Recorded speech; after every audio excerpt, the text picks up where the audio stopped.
Good evening and welcome to the City Council meeting of March 18th, 2021.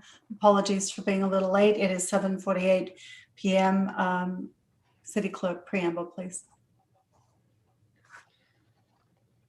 This meeting is compliant with the Governor's Executive Order N-29-20, issued on March 17, 2020, allowing for deviation of teleconference rules required by the Brown Act.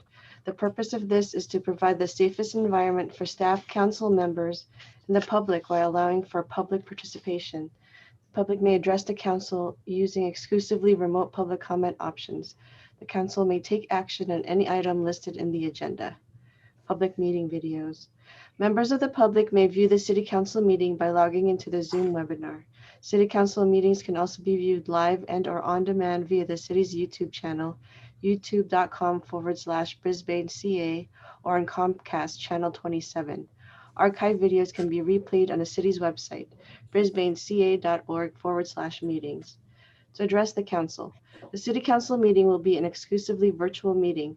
The City Council agenda materials may be viewed online at brisbaneca.org at least 24 hours prior to a special meeting and at least 72 hours prior to a regular meeting. Remote public comments. Meeting participants are encouraged to submit public comment in writing in advance of the meeting. Aside from commenting while in the Zoom webinar, the following email and text line will also be monitored during the meeting, and the public comments received will be noted for the record during oral communications 1 and 2 or during an item. Email ipadilla@brisbaneca.org, text 628-219-2922, join the webinar with the webinar ID 991-9362-8666, passcode 123456, and the call-in number 1669-900-9128. Please press *9 to raise your hand and *6 to unmute if you're calling in. If you need special assistance, please contact the City Clerk at 415-508-2113. Thank you. Thank you. Moving on to item 1, 7:53 p.m. call to order. Please join me in the Pledge of Allegiance. I pledge allegiance to the flag of the United States of America and the and to republic the republic for which it stands, one nation, under God, under God, indivisible, with with liberty and justice for all. all. Moving on to item 2, roll call. City Clerk, please. Councilmember Davis. Here. Councilmember Lance. Aye. Councilmember Mackin. Here. Councilmember O'Connell. Here. And Mayor Cunningham. Here. Here. May we have a report out from the closed session, please? Yes, Madam Mayor. The council met in closed session to discuss a potential litigation item, and direction was given to the city manager and the city attorney. Thank you. Thank you. Item 3, adoption of the agenda. I'd like to request that we pull consent calendar item E for discussion. Can I get a first and a second to approve the agenda as amended? So moved. Second. All in favor? Roll call vote, please. Councilmember Davis. Aye. Councilmember Lentz. Aye. Councilmember Mackin. Aye. Councilmember O'Connell. Aye. And Mayor Cunningham. Aye. Moving on to item 4, awards and presentations. Item A, consider approval of resolution number 2021-25, denouncing racism and affirming the city's commitment to the well-being and safety of the Asian American Pacific Island community.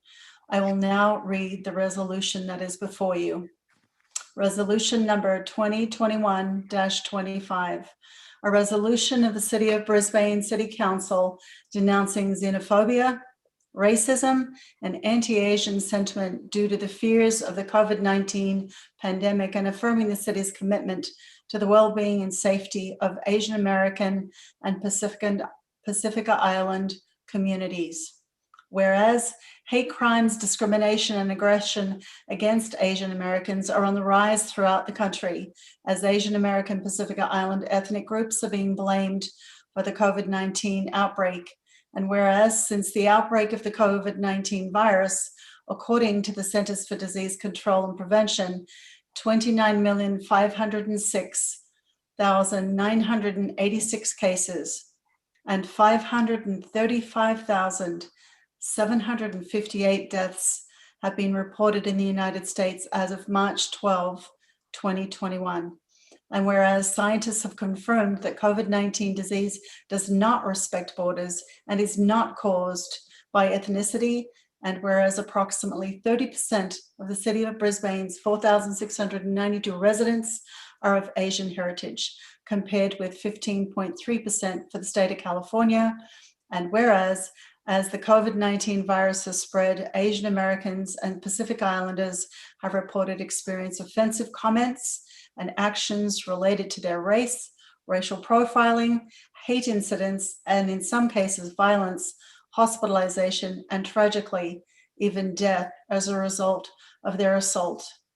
And whereas since March 19th, 2020, the organization Stop AAPI, Asian American Pacific Island Hate, has received about 3,000 of first-hand reports of anti-Asian hate across 47 states and Washington, D.C. And whereas COVID-19 is a public health issue, not a racial one, and using racial rhetoric to characterize COVID-19, such as the Chinese virus, only encourages hate crimes and incidents against Asian Americans and Pacific Islanders at a time when communities should be working together to get through the crisis. And whereas of March 2021, a community-led vigil will be held in Brisbane Community Park to stand with Asian Americans and Pacific Islanders in solidarity to denounce racism. And whereas it is critical that the city take leadership and stand in solidarity with its Asian American Pacific Islander communities to send a message that racist and hate-motivated behavior will not be tolerated. And whereas all persons are encouraged to report any xenophobic, racist, or discriminatory incidents to the proper authorities for investigation. And whereas the City of Brisbane wishes to affirm its commitment to the well-being and safety of its Asian American Pacific Islander community members and ensure that they know they are welcomed, respected, and valued, and that their city stands united against hate.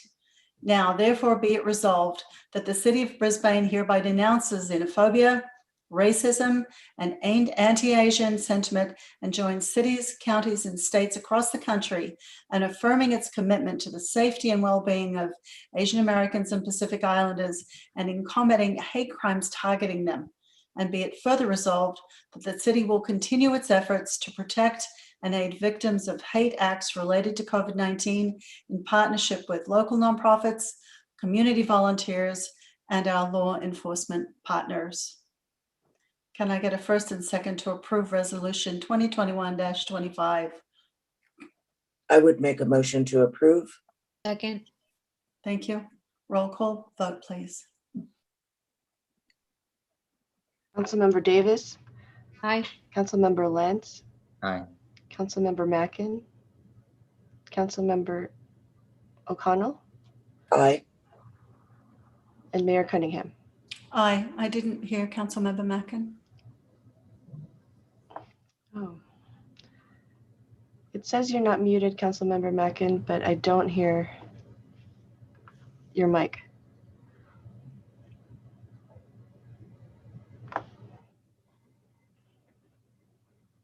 Now? Yes, better. Thank you. Do we have an aye from you, Councilmember Mackin? Thank you.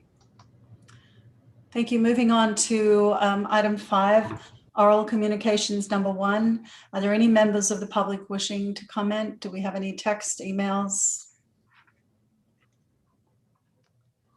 I've received no written correspondence.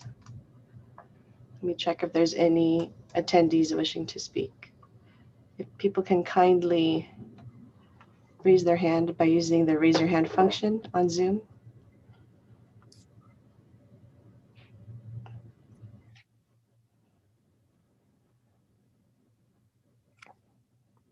please press star 9 if you're just in the phone call.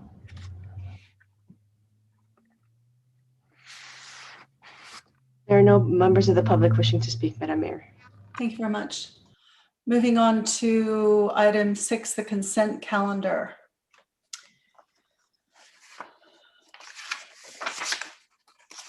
Give me 1 second.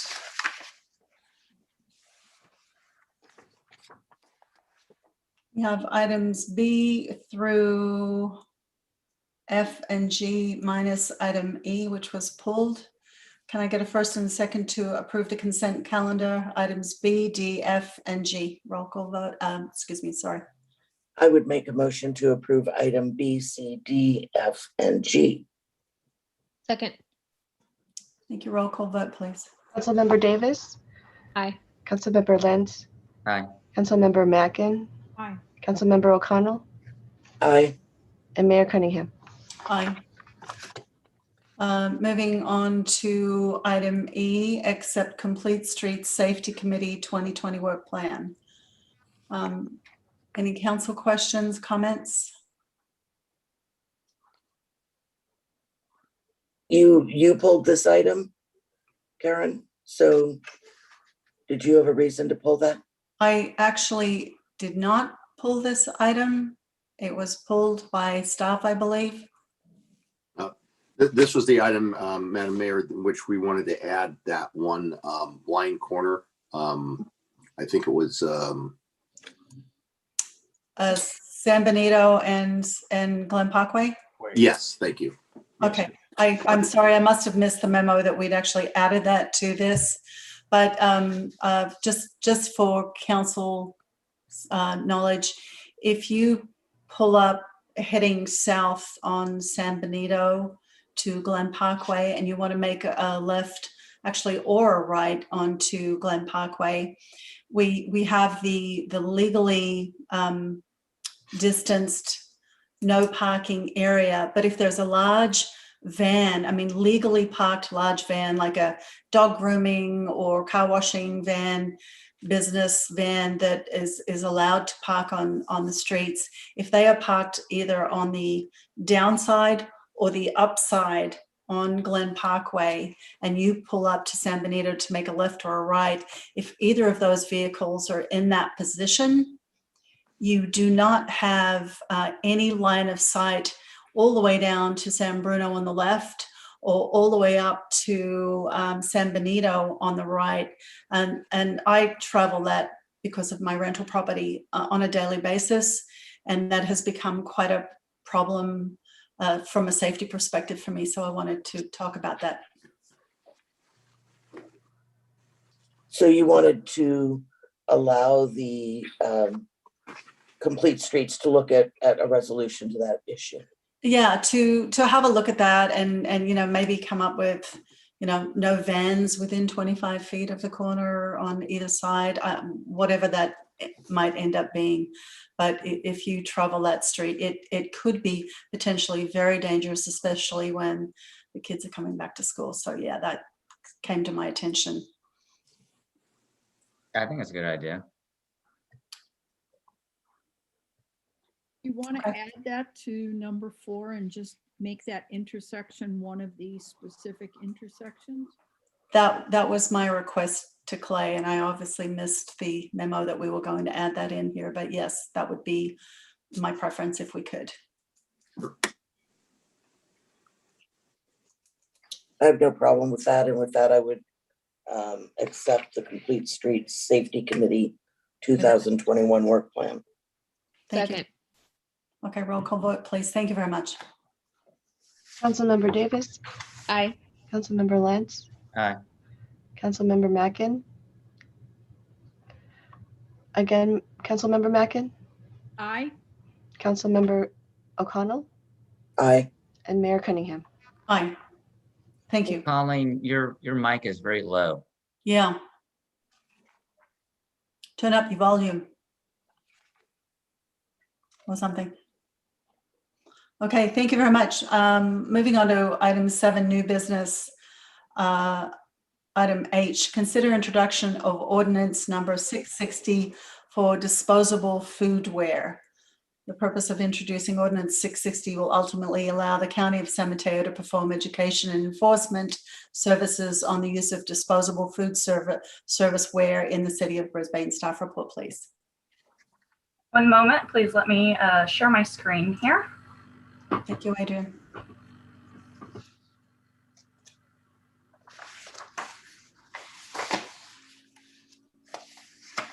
Okay, I believe you should be seeing my presentation now.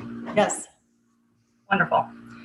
Good evening, Honorable Mayor Cunningham and council members. I'm Adrienne Etherton, the city's sustainability manager, here to speak with you about the proposed disposable foodware ordinance.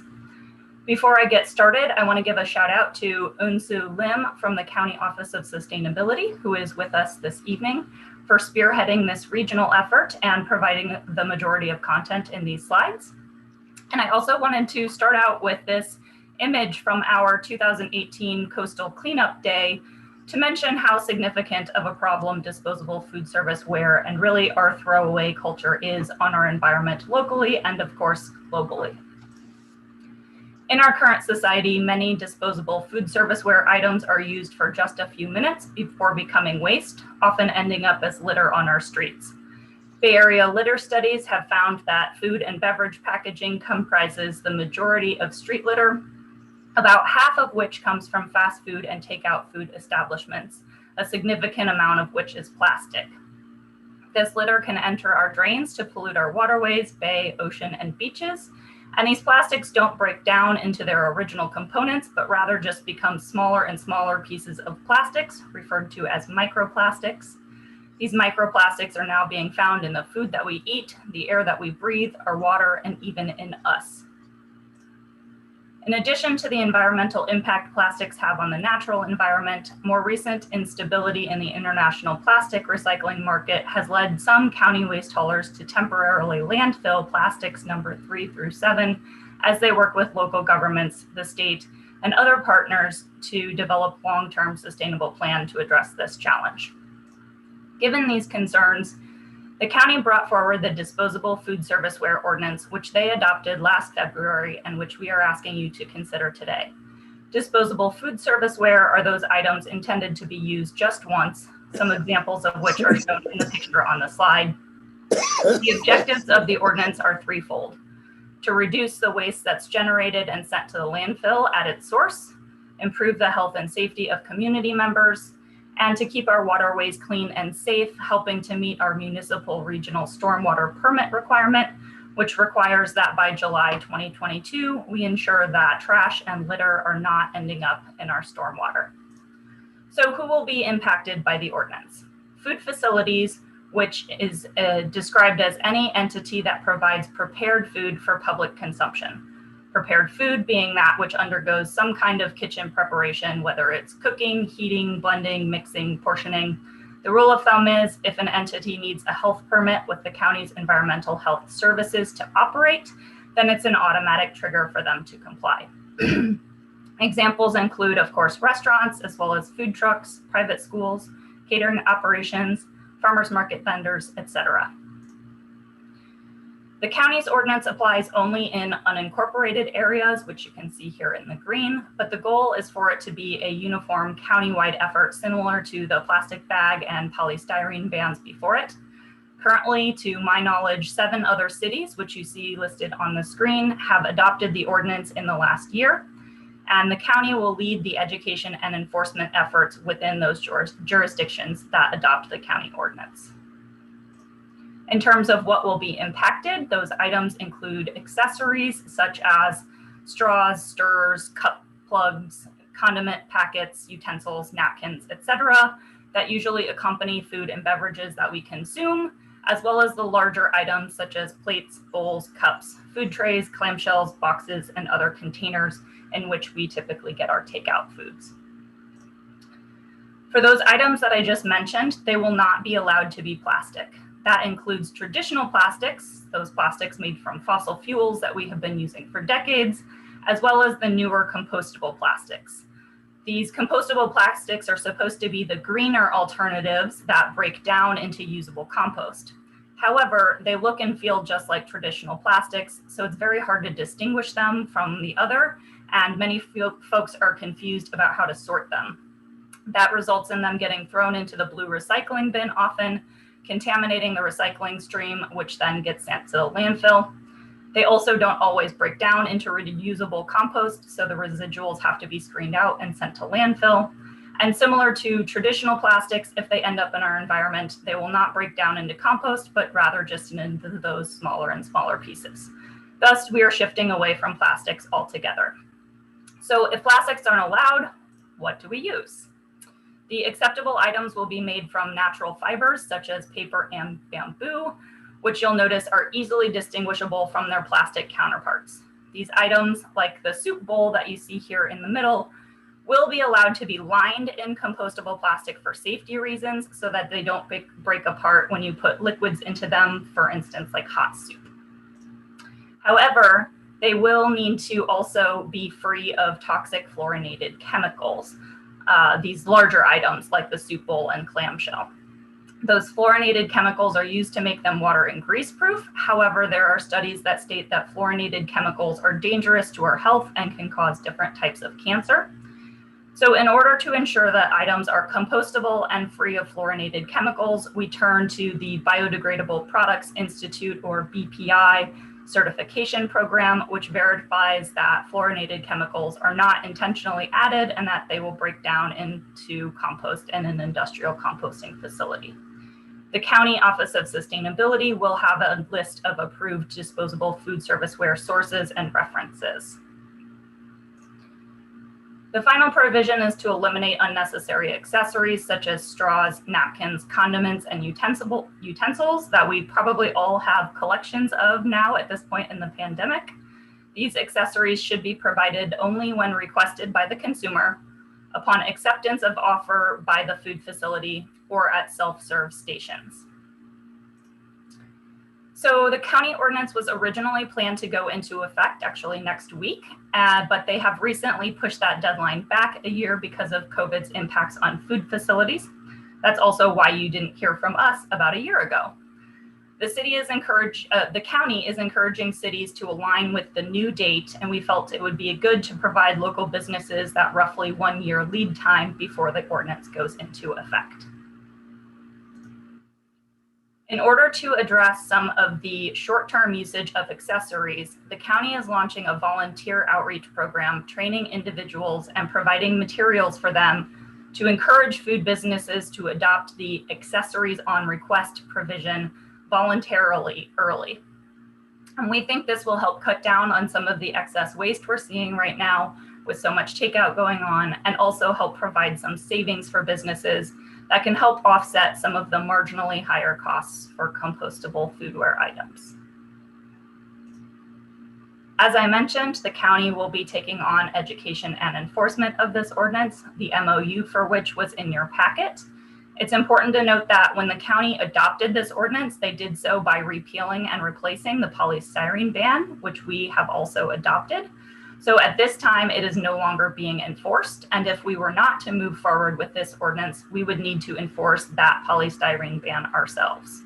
Also, if we were to take any provisions that went beyond the county's ordinance, it would require that we do that education and outreach ourselves as well.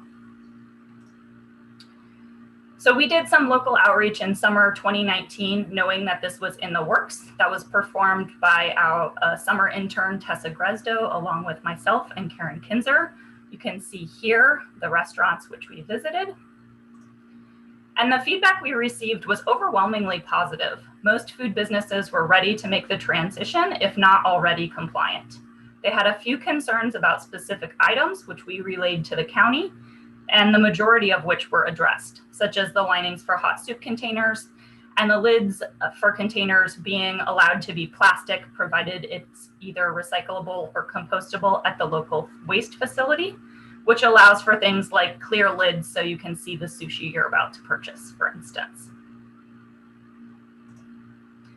The recommendation from the Open Space and Ecology Committee was to adopt the county ordinance and to keep an eye on the COVID impacts and adjust the enforcement date if it seems that is necessary because the impacts on restaurants are continuing. OSEC also recommended that the city provide retail food establishments with 6 months of compliant disposable foodware. That's not something that staff feels is necessary because of the local feedback I just mentioned, as well as the financial support the city is providing to local small businesses, along with the support from other levels of government. We would encourage OSEC and other community members to participate in that Sustainability Ambassador program to help restaurants see savings on accessories, and also would plan to have some star and social media outreach about the ordinance and encouraging everyone to ditch the unnecessary accessories. So with that, I would like to thank you for your consideration and would be happy to answer any questions. I have a question, Madam Mayor, if I may. Adrian, thank you very much. I wanted to ask whether upon enactment of this ordinance, would businesses be allowed to use their existing supply until it runs out with some sort of a cutoff date? They would be allowed to use the stock that they already have currently until the enforcement begins in approximately 1 year on March 25th, 2022. Okay. Is there anything in the interim because of the polystyrene ban? I'm just trying to think of with that. Is there anyone still in town using those? Not to my knowledge, and if they are doing so, it would technically be in violation already. Right, so there shouldn't be a problem there with them having to exhaust any supplies, so. Okay, I thank you. It was a really good report. I read it through. I think it's a great idea.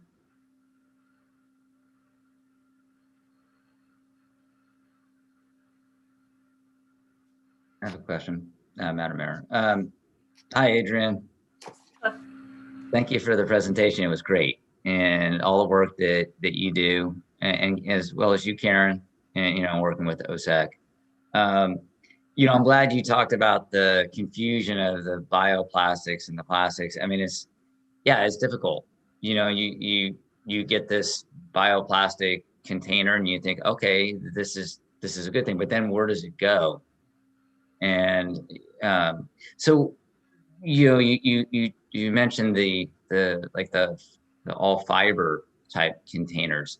So those types of containers, they would go in the green waste bin, or? Yes, that's correct. Okay. And then like the bioplastics, the clear ones, those still go in the regular garbage, correct? They, in theory, should go in your green bin and would ideally break down. They don't always, as I mentioned, do so. Some of them are better than others, is my understanding, as far as how well they break down. But in theory, they should go in your green bin. And I do recall having a conversation with Teresa Montgomery from South San Francisco Scavenger at one point, specifically about the compostable utensils that are pretty prevalent. And she said, yes, do go ahead and put them in the green bin. Their anaerobic digester usually does a pretty good job of breaking them down. Whereas I've heard other local waste haulers around the county saying, no, just put them directly in the trash. So I think we're lucky to have Scavenger, but I do think that they are still problematic in many cases. All right. Thank you.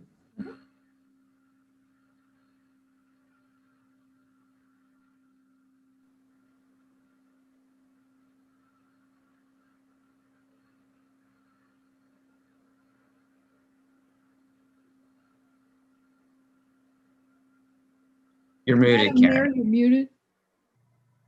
Okay, then I'll ask again. Terry, Madison, did you have anything you wanted to ask? I don't have any questions, but I think that we definitely should move forward. I think, food waste, food related packaging products are such a big contributor to the waste that we're seeing in landfills, and they're just, because they're of their small size, it's easy for them to get into the ocean and all these places where they really shouldn't be. So I'm completely in favor of moving us in a direction where we're taking a stand against that, and we're making sure that our food providers in Brisbane, are using materials that can be, put into the green waste and composted as best as possible.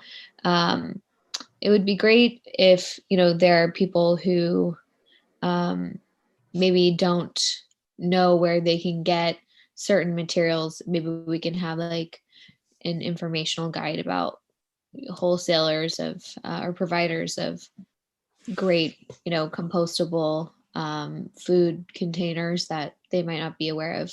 Because that's the other thing from a business perspective is like, okay, I want to do my part and I want to get on track, but I don't know where to source these things. And a lot of times businesses have their main source where they get their stuff delivered. And I'm sure that as things are progressing, most providers are going to have an array of different options, and probably many of them have compostable options, because I'm sure that San Francisco has to have something like this too. But it would just be great for us to have, some resources available just in case somebody is struggling to comply. I may have neglected to mention the County Office of Sustainability is putting together a comprehensive resource of that type of where folks can find compliant items. And I believe it was also mentioned when OSEC discussed this last month that they are trying to see if they can coordinate some kind of discount. So the Office of Sustainability is working on that. And I think it would be good for us to share that resource, definitely. Terry? Thank you. Great report, and I appreciate all the hard work that OSEC has done on this over many months. I think part of the education needs to be a lot of the cost is for unnecessary additions to the bag of to-go food. And part of that is using paper bags where appropriate. And if at all possible, since we do have a plastic bag ban, but I think it has some exemptions. But many of our local food retailers do ask when you call in an order, do you need utensils? And so I think that stressing that can reduce how many of those extras and what the cost is, and reduce that cost even a little bit more. So thank you, and I do support this. Thanks. Adrian, I have a couple of questions. Sure. So do we know the difference in it's just a very general question. Do we know the difference in cost from, the cheaper, nasty plastics that are polluting the environment versus, having a restaurant switch to handing out, the paper boxes and maybe withholding knives and forks and napkins and condiments if people don't need them? And I know we're guilty. We try when we're ordering stuff to remember to say, please, no condiments, no knives and forks, no napkins, and go down with their own bag. But I mean, these are habits that take a long time for people to break. But do we know the cost differential for, say, switching from these plastic to paper boxes? I wish I had a good answer for that. And I definitely have that same frustration with the takeout situation. My understanding is that these are generally marginal price differences. So we might be talking pennies per item. I don't have exact numbers. I think it's very difficult because there are so many different items that any given food business might need to be using, and where they're sourcing them, they might have different pricing depending on what kind of quantities they're able to stock at a time and those kinds of things. So my understanding is that it's expected to be a pretty marginal cost, but I can't give you an exact number. Is there anybody in the county who's working on sustainability that might be thinking about doing some kind of marketing program that says, hey, would you pay 5 cents more for your meal to keep plastics out of the environment? It's something along those lines. And, you know, and also from that marketing perspective, it's like, how do we start reinforcing the habitual pick up the, you know, when you're making your takeout order, please don't give me this. So we all get into that habit. You know, it's like the detergents for washing your clothing. I mean, now there's the eco packs that come in these little things that you put in the dish, in the washing machine, and they're shipping this thing that weighs, you know, an ounce versus this big plastic container. It's a matter of us doing the education. So, you know, I don't know what we're doing. I'm sure we're doing lots of it. And the other thing I was thinking about, and it was mentioned, was, you know, maybe group buying options, either for the county or, you know, if a whole bunch of cities, you know, did some deal, we're going to get a better deal for our restaurants anyway. And I think everybody in our county at least would be willing to pay a few cents more for a meal to have it in a, you know, a better container. So that were my comments and sort of questions about, you know, how do we get that education? I mean, I'm guilty. It's like, oh, I forgot to ask them not to put in the knives and forks again. And then there's like, what am I going to do with that? You know, it's another thing that we've got to dispose of somehow. So thank you so much. You could make a nice art project like I did for the I meant to put your crown into my slides as one of I should have included that. Yeah, I'm trying not to have those items around, Madison. Thank you. Yep. Okay, so if there's any other comments, are there any comments from the community? Ingrid, anybody want to say anything? Yes, we have a hand from Barbara Ebel first, and then we'll go into Teresa Montgomery. Okay, go ahead, Barbara. Hey, I just had to unmute myself. So one of the things is that this ordinance, one of the beautiful things it does is it makes it so that you don't have to remember to say no extras. That's going to be built into it. The restaurants are getting the message that the default position is don't put them in and that you have to request them. So I think that'll be a really huge burden off of all of us who have such a hard time remembering. Yeah. The second thing is that, you know, we talked about on OSEC and, you know, Adrian talked about staff's perspective, but on OSEC's perspective, we are, you know, encouraging and dedicating funds to our local businesses, particularly our restaurants in terms of pandemic relief funds. And we sort of the consensus on OSEC is that we could do part of that through providing these containers, because I think sometimes people are a little too proud to ask for help. And so that if we actually started this program to give them just containers instead of making them ask for help, I think it would be a relief to them. I think it would be a good way to provide assistance without, you know, asking them to humble themselves. So I think, and we could do those out of the existing funds that the council has already earmarked for pandemic assistance. So I don't think it has to be a huge additional ticket item. I think we're already kind of in line to do it. We just need to carve out a little piece of that. My final thing is my little walk of shame here. We talked about so many things when we talked about this on OSEC, and for some reason, none of us thought to ask about recycled content for any of these containers. And I was like, surely there's recycled content. And so as I was reviewing things today in advance of this meeting for the umpteenth million time, I did a Control F, and there's nowhere in any of the ordinance that it requires any kind of recycled content. And I really cannot be okay with that. Part of the first tenets of sustainability is to close the loop. I know when we did the recycled bags, we could only do 30% recycled content because of fiber integrity and fiber strength. But I think that we need to take a half a step back and add that into this. I cannot feel good about it otherwise. which is, you know, the rest of OSEC is going to kill me, but so be it. I think we've got time. I think doing this right is fine, is more important.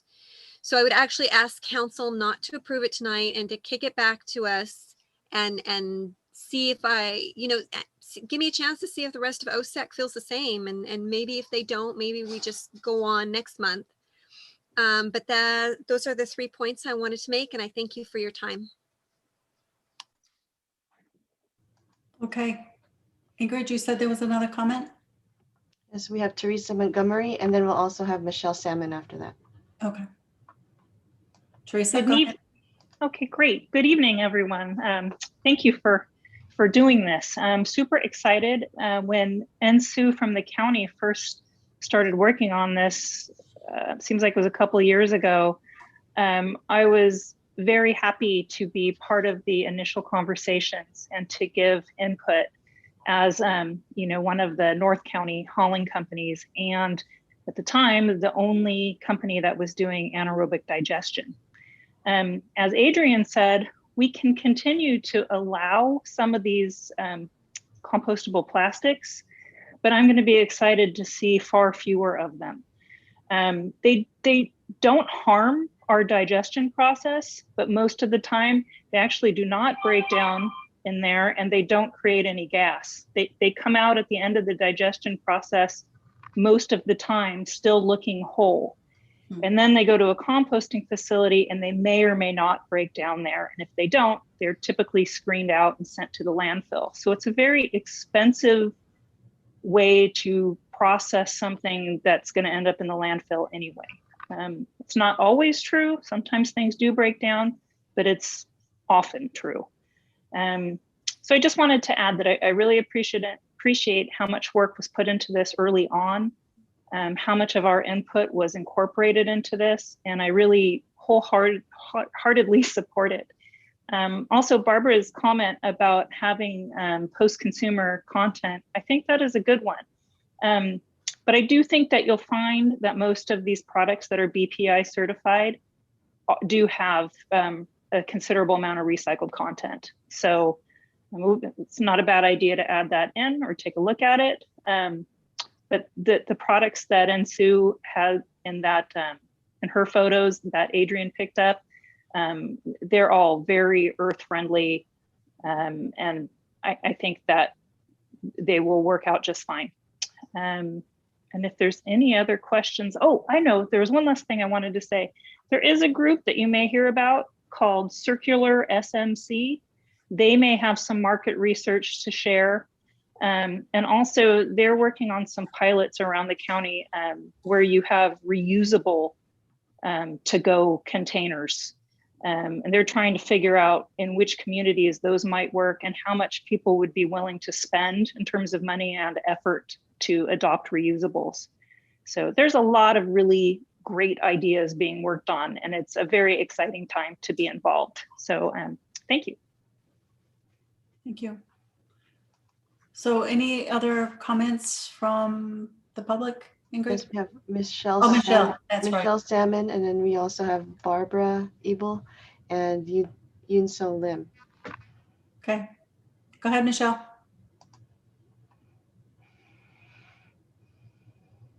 Great. Hi, thank you for considering this ordinance. I am very much in favor of it. I don't think that we should delay enacting it. We can always amend it later if we find that we need to add the part about recycled content.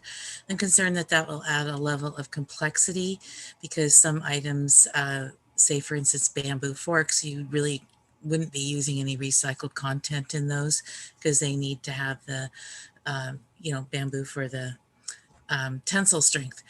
And one of the other really benefits of this ordinance is that trash that does not make it into the proper channel to be disposed of, it just gets thrown along the side of the road, will have an opportunity to degrade instead of just remain as plastic, either in the bay or, in the mud flats or wherever it happens to land. So I think that we should enact it and giving it the full year before it goes into absolute effects, gives people an opportunity to dwindle down whatever supplies they have that are not compliant. But I also wanted to speak briefly about what my view of the discussion that OSEC had about aid to help get this off the ground. And it was more of there was some concern that for restaurants that are having a great deal of difficulty right now and can't even hardly breathe, let alone make their budgets, and maybe wouldn't have time to seek out new sources of containers, that we had a pilot program in Brisbane for the restaurants that are public facing and actually serve the public to go food, that we would help each one put together maybe a 1 month supply, trial supply of completely biodegradable food containers to use and pilot, and that we would give them a financial incentive to do that, like maybe $500 towards the purchase, a voucher towards the purchase of the materials that they need to do like 1 month worth or one trial period of using these materials. And also as an encouragement to have them piloting, asking people to, do you need utensils, napkins, ketchup packets, or can we leave them off? I noticed the other night 7 Mile House asks you when you place your order, do you need those things? So I was grateful to say no. And so it was more like give them 6 months of free supplies. It was more like what we could afford for each of our restaurants that face the public and serve the public individual meals to go, that we had a pilot program to make this ordinance something they want to do instead of something being forced on them. And that was the idea behind OSEC's idea of give first, be the first to give, and give to them something to get in return their desire to use these new materials, and take some of the challenge and burden off of the restaurant owners in making the tough decisions of having to choose.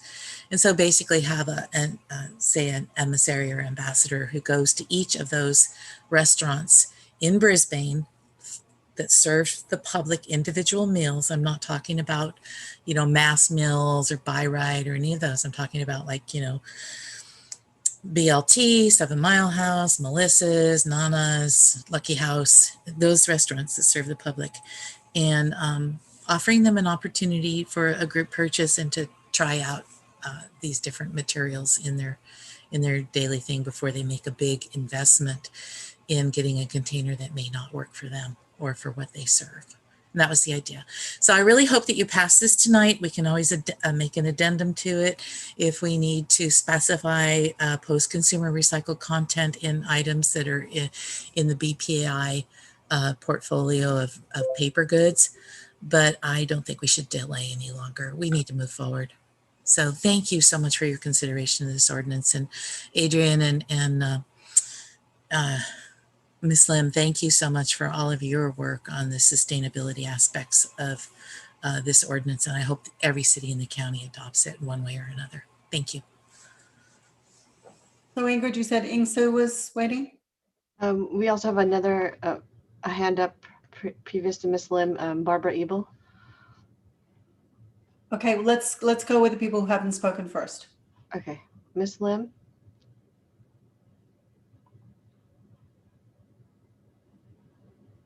Hey, hi everybody. Hello. Can you hear me? Yes. Thank you so much for making the opportunity and really providing guidance to the city and providing direction to have Adrian reach out to me, to the county, on this really important and important effort. I love collaborating with our city partners around sustainability issues, and I think this is a great opportunity for us to do so. And I wanted to address the concern about the recycled content.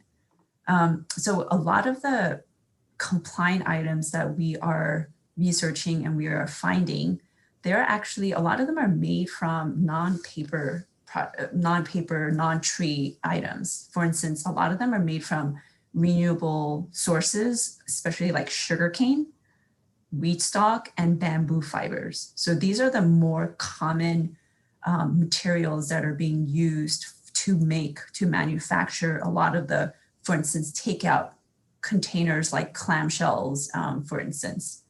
And then there are some manufacturers that are developing what we call like no tree items. So it's not made from paper, it's made from bamboo fibers, but it looks like paper.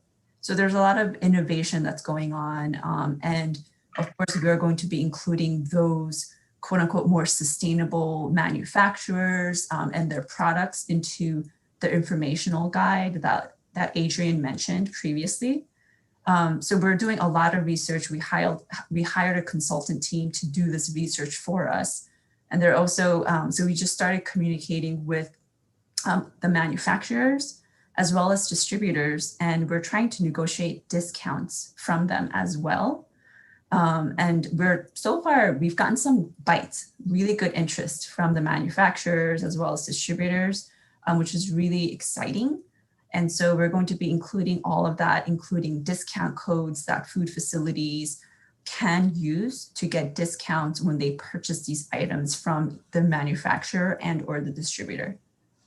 So lots of really good movement coming along. And the thing about adding more, my concern about adding more and more criteria for compliant items is that it tends to reduce the available number of options that are available on the market. So it makes it harder and harder to find and identify viable options for food facilities to use.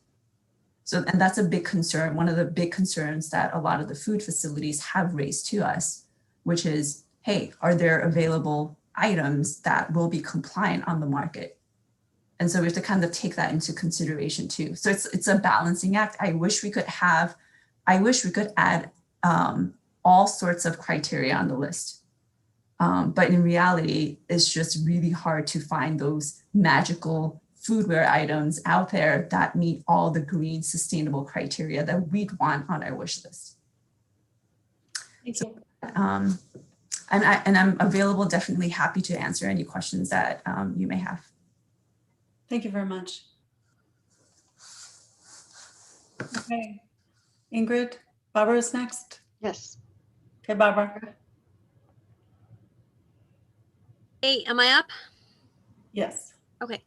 So if in fact the majority of the containers are sorghum and sugarcane and whatever, that's great, that's fine. We could apply the recycled content standards only to paper products. And from the observations, I don't think it's really going to shrink our product pool substantially. However, I do feel that it is absolutely critical that we close the loop in terms of incorporating recycled products into our consumption, especially now with the recycling market being so soft. They don't have demand for these products if nobody's buying them. If nobody's buying them, then the recyclers can't afford to recycle them, and then they just end up in the landfill. So I feel it's I don't think maybe it's only a token effort, really, I think, if it's all sugarcane and whatever other kind of products were mentioned anyway. And if we have to do it as amendment, then I'm okay with that. I'd rather we got it right up front, but that's the kind of person I am. That's my personality. I can go ahead and be happy with doing it the other way as well. But I do want to see it as treated as a priority. Thank you. Madam Mayor, we also have another hand up from Ms. Lim. Okay, go ahead, please. Ms. Lim. Hi again. One critical thing that I should mention that I think is an important element for you to all consider today is that if a city chooses to go beyond, and Adrienne mentioned this in one of her slides, if a city chooses to go beyond what's in the county's ordinance, which is great. All cities are different. Everybody has different priorities.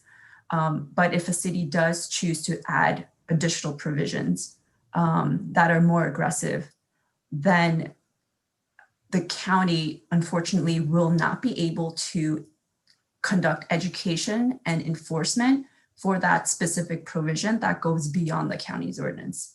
It's going to be up to the city staff to conduct the education as well as enforcement around those provisions.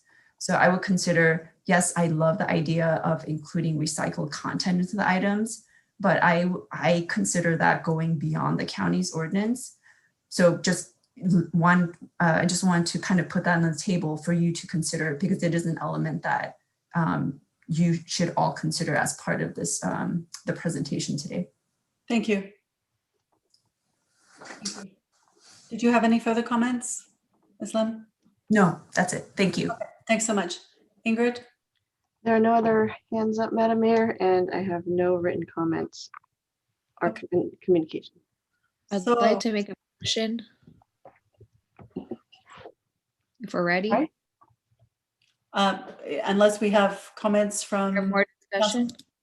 I'd like to make a comment before. I'm sorry, Madison. In terms of whether we take a recommendation from OSEC to provide a month or 6 months worth of content for them to use. If this is something we consider, I would rather see us provide restaurants in Brisbane with a voucher that they have to turn in a receipt showing they actually bought these items, rather than just giving them cash and saying, go buy these items. That's my suggestion. Any other comments? Yeah, if I may, Madam Mayor, I like where Colleen is going with that. And, you know, if there was some kind of relief that was tied to, you know, making the food takeaway, you know, greener sooner than later, I think that would be nice. You know, Stuart, can you just kind of let us know where we are with the city's financial relief to our local businesses, especially our restaurants? Sure. We have heard back from Samsida. 6 restaurants have applied to Samsida for their grant program. 1 of them have been chosen. They are, for reasons, they're not releasing the names of the restaurants until the restaurant that got the grant, until after the paperwork is signed. Because if the paperwork isn't signed, they'll assign it to somebody else. I was going to meet with the Chamber of Commerce next week to talk about what to present to the City Council regarding that. Do we want to present? Samsida has said that if we want to provide the an extra $50,000 to them, they would provide relief to all 6 restaurants that have applied for it. And then if we want to do something like that, then we could use some of our stimulus money to provide money to other businesses in town. And that would be part of the conversation that I'll have with the Chamber of Commerce first, and then go back to the subcommittee to talk about what the presentation of the City Council will be. All right. And then say, you know, if OSEC and staff came up with some kind of, you know, relief program in regards to purchasing these, you know, biodegradable products. That's something that they could bring back to the council for future consideration. Yes, you know, there could be one of the uses for the stimulus money is to provide relief to businesses that have been affected by COVID. So that could be another aspect of, you know, use of that money as well, if we want to provide it for that purpose as well. Okay. Yeah, I think this is something that we should consider. So I think it's a kind of a win-win. Terry Madison?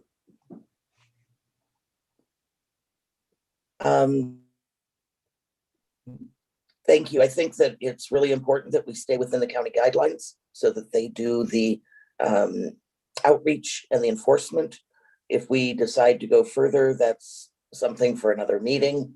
I have no problem with that, but I think it's something for another meeting, and that we should move forward with the county recommendations so that we fall within their parameters. Yeah, I totally agree. And that's what I had mentioned. I think it should be something that's separate. So. Yeah, and if I may just add to that, I think we have already identified ways to help the restaurants. Stuart was talking about that extra $50,000 we've already put aside to help the restaurants out.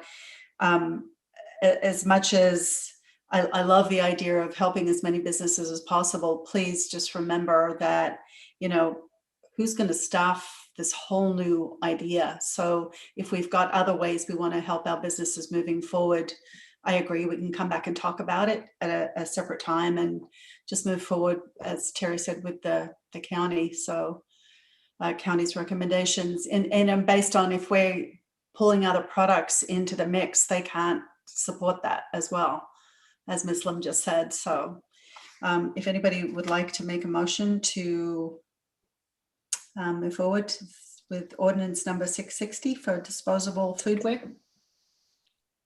I would make that motion. I'll second. Okay, roll call vote, please. Councilmember Davis, Aye. Councilmember Lentz, Aye. Councilmember Mackin, Aye. Councilmember O'Connell, Aye. and Mayor Cunningham. Aye. Thank you, everybody. Moving on to item 8, a workshop. I review the preliminary draft for Crocker Trail Master Plan. Staff report, please.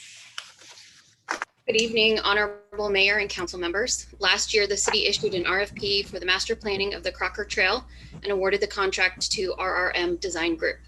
A technical advisory committee was formed, including representatives from the Parks and Recreation Commission, the Open Space and Ecology Committee, the Public Art Advisory Group, and Complete Street Safety Committee. Over the past several months, RRM's team conducted site reconnaissance, collected background data, facilitated stakeholder interviews and discussions, hosted community workshops, distributed surveys, and solicited input from residents, businesses, and trail users, and drafted a comprehensive master plan. The draft plan considers the city's desired trail features and project objectives, which included connectivity, environmental preservation, art, recreation, and safety. To help evoke the vision and character of key areas along the trail, the consultant has prepared character perspective sketches, sections, and imagery. The goal of the workshop this evening is to review plan elements and provide comments or suggestions on the draft master plan that will inform the RRM team as they prepare the final master plan for adoption. At this time, I would like to introduce the RRM team that is here with us this evening. We have Kayla Shabelsky and Mike Sherrod, and I'll go ahead and turn it over to Kayla at this time to provide an overview of the process to date and to prepare the draft master plan. Thank you, Noreen.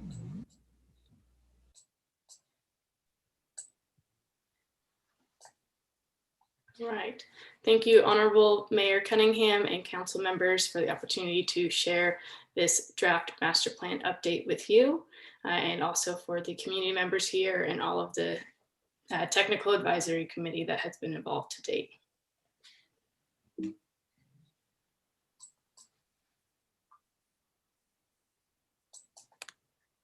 All right, so looking at where we've been through this process, as Noreen had mentioned, we've had a few workshops and multiple technical advisory committee meetings, and we are here today to present the draft master plan to you, and we're going to take your input as we prepare the final master plan.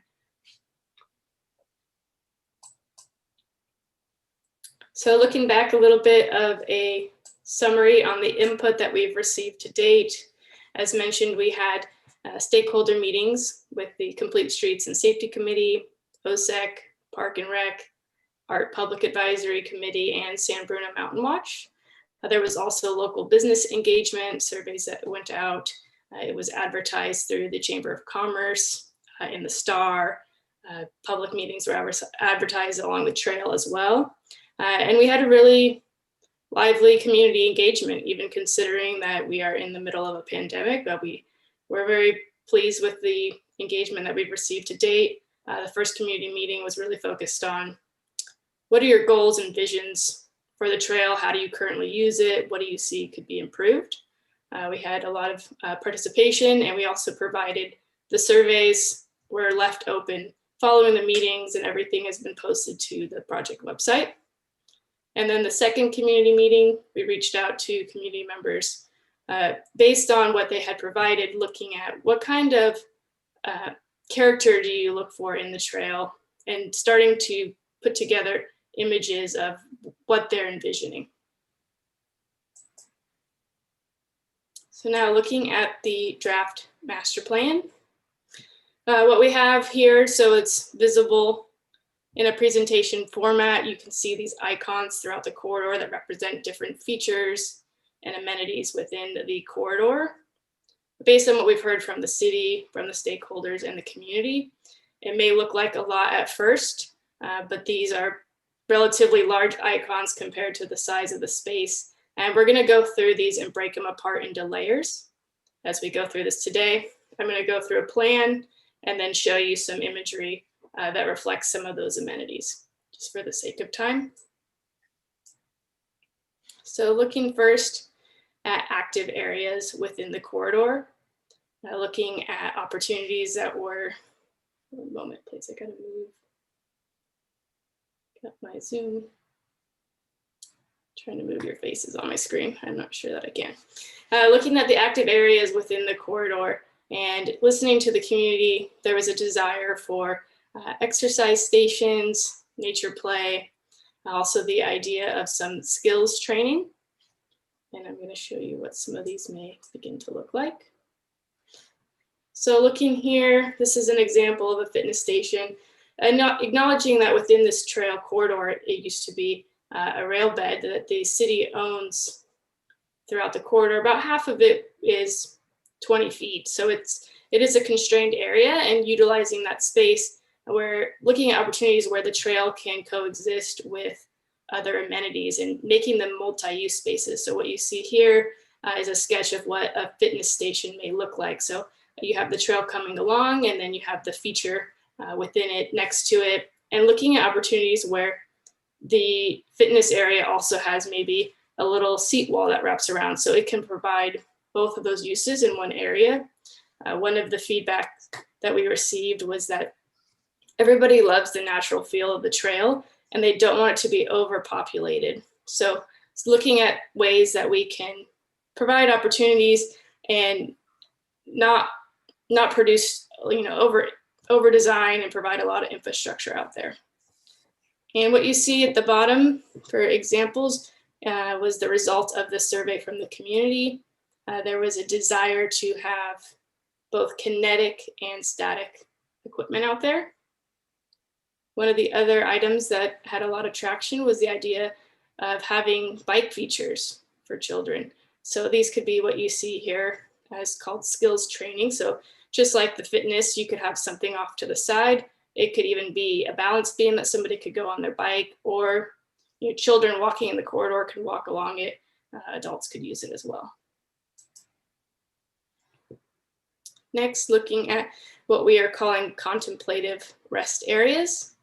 One of the strong desires within the corridor was the idea of greening the corridor, looking at opportunities to enhance planting and remove non-native species. So looking at areas where you could have these focal points of planting, acknowledging that it may not be feasible to completely remove all of the non-natives at one time and be able to completely plant the whole corridor. So looking at these nice focal areas, looking at places for habitat enhancement.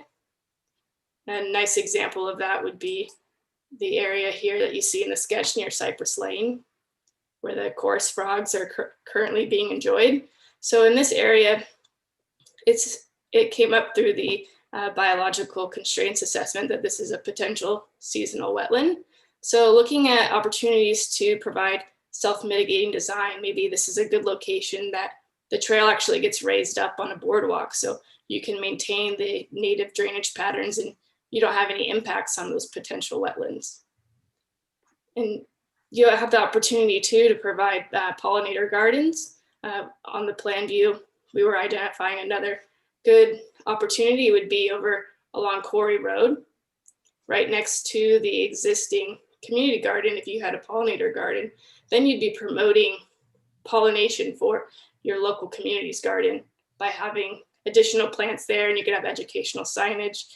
Folks from town or even middle school can come and get educated while they're out on their evening walks. And based on the feedback from the community, there was a really strong desire to have natural materials and site furnishings, whether it be wood, recycled materials, but just to keep to that natural feel. And so what we have shown at the bottom is different opportunities for seating. You know, seating in the corridor doesn't have to be a bench everywhere. It could be what's seen here. It could be little seat walls. It could be those logs. It could be informal. So by no means are we saying that this is the exact product or feature that needs to go in. We're just starting to characterize what the feel should be. And moving along to the opportunities for art. Art can be overlaid throughout the corridor, and we want to leave the opportunity there for the city to continue to explore opportunities within the corridor. It could be something that's seen here at the bottom of the screen called ephemeral art, natural materials.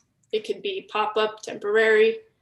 It could be little rock cairns. It could be something like a private public art opportunity that you see here, where murals are placed on the sides of buildings.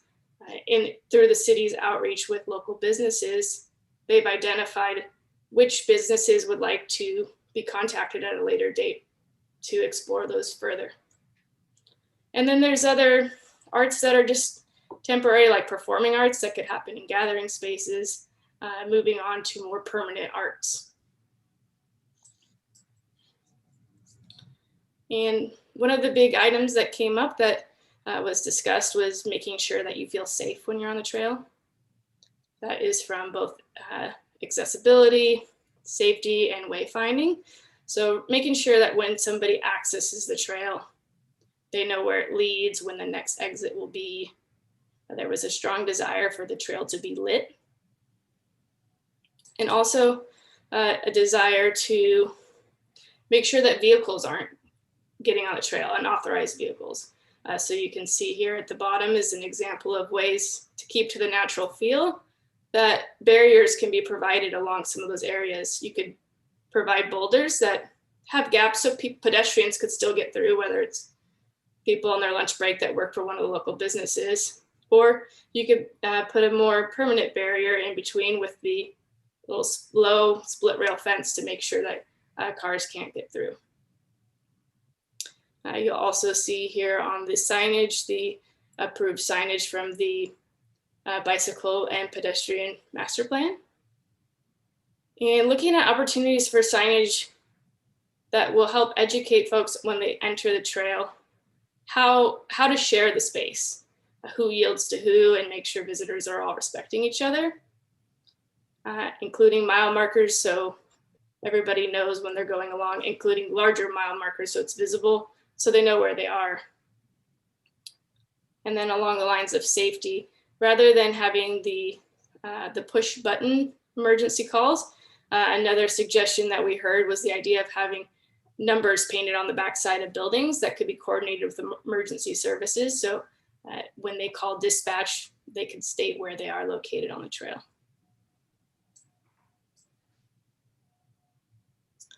And looking at the trailhead across from the dog park, providing opportunity for seating and signage as entering the trail. Currently, there are 7 existing parking spaces that are dedicated to the trail, and identifying opportunities for an additional 7 spaces.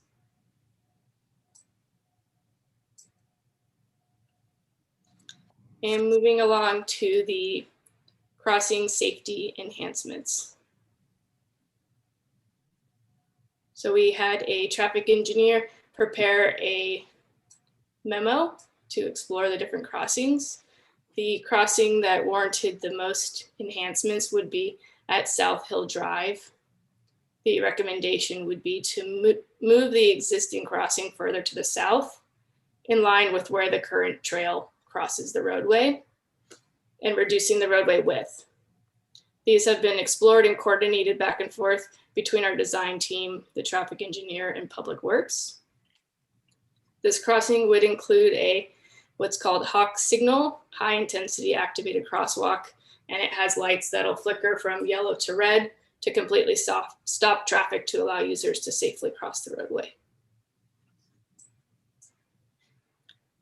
West Hill Drive, minimal improvements needed here. It would be to trim and maintain vegetation on that western side to improve sight distances, and then also to include the rapid flashing beacons that you see here. That's what is currently located at South Hill Drive for reference. Looking at options at North Hill Drive, there are two different options here for the city to explore and analyze further.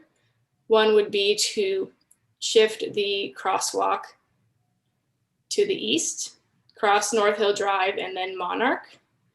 This one would also include a 6-foot bump out and would prevent cars from backing up in the crosswalk for the left turn on North Hill Drive up Monarch Drive. And the second option, in both options, the intent is to improve sight distances. This would utilize the existing crossing location and would require the removal of mature trees and shrubs.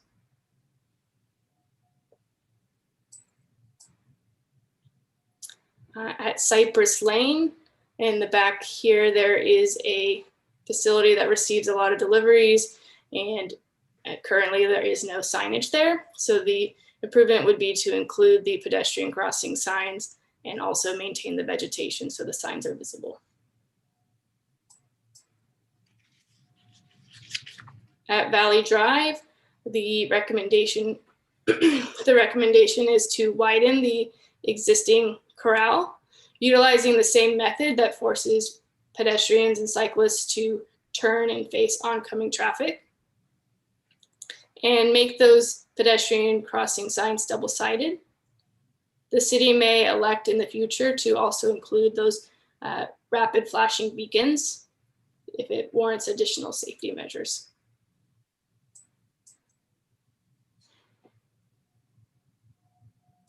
That concludes the update for today. I have the plan up and I open up the floor to questions. I'm happy to talk about anything further in detail.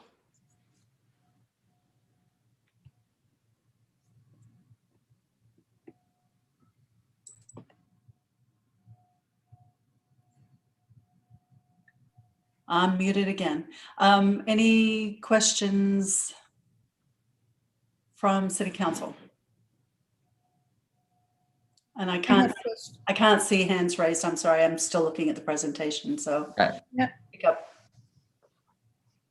Colleen and Cliff, both. Okay, Colleen, go ahead. Okay. Thank you, Kayla, for your presentation and all of the information. One of the things that popped out at me with deference to our Open Space and Ecology Committee, who's currently working on a dark sky ordinance, I was a little concerned about the trail lighting. So I have two questions with regard to that. The first one, I'll say both and then you can respond if you please. First is whether you discussed what hours you anticipate this being used and why the public seemed to have this need to have it illuminated. I just make the comparison to there's all kinds of trails on the mountain and we don't go to extraordinary measures to illuminate them. I understand this is a little different. I understand that there's a lot of other activity. It's not just a walking, hiking trail. But part of that concern also is what you show is a combination of, and I don't know if I'm saying it right, bollard and overhead lights. We're already dealing with a lot of glare coming out of Crocker. We have residences above on the ridge that when you're adding another layer of illumination, and maybe these lights are not that bright in intensity, but I mostly questioned even the need for the overhead lights. If you had very low to the ground lights, would that not be sufficient? Are we trying to keep this open 24 hours a day for anyone who wants to use it? My second concern, or actually it's then my third concern, is there are parts of this trail that are close to habitat. And should we really be illuminating that close to other wildlife habitat? I understand that the other argument's going to be, well, we have businesses there that are illuminated all night. I don't want to see Brisbane contributing to the problem. So thank you. Cliff. Thank you, Madam Mayor. Yeah, I thought it was a great presentation. Kayla, you really have gathered the input from all the stakeholders very well. Your team is doing a great job.